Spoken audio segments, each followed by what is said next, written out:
So past use and fire suppression has left us with this forest that, isn't really thriving.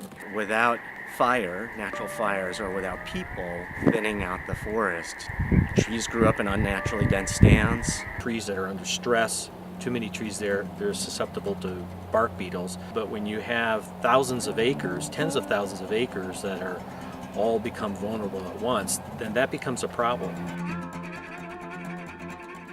We're now seeing a great need and benefit from restoring these forests. It's really a moment for us to come forward as a community and begin to find ways to work together to recreate the healthy forests that were here 100 years ago. Perhaps one of the more important things is actually putting those forests in shape so that when a wildfire actually comes through, is that the effects aren't quite as devastating or severe.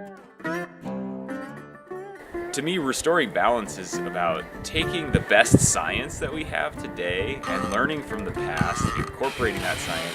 What that looks like is a lot of people with really diverse perspectives coming together, finding balanced agreements. We need to remove the smaller trees.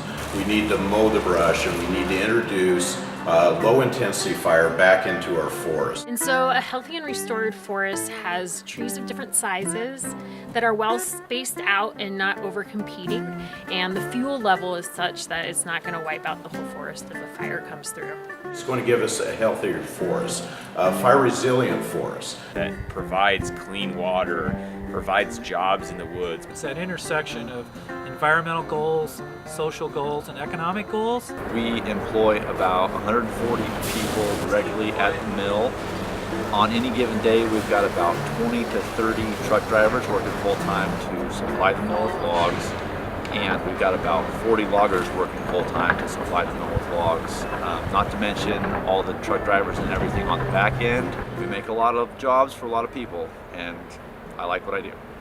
There's room for restoration thinning and getting logs to the mill, but that we're also protecting the wildlife habitat. We need to think through the health of the forest being those connections and processes that create diversity for a variety of species living in the forest. As we thin these stands, then the benefit is more an open park-like situation where you have low intensity, low severity fires. Cleaning up the forest floor provides better forage for deer and elk. From a land management standpoint, you really have to understand each of those habitat zones and the species. A healthy forest just looks so much more inviting and interesting versus something that's overgrown or dead. It's a lot safer. It creates a better experience spending time out in the woods when you can look through the trees. I think we really have to think broadly about the public, not just, I'm interested in timber, I'm interested in wildlife. It's the whole suite. It's everything. If we're smart and work together now, we can really have everything that every stakeholder group needs, and as a broader community,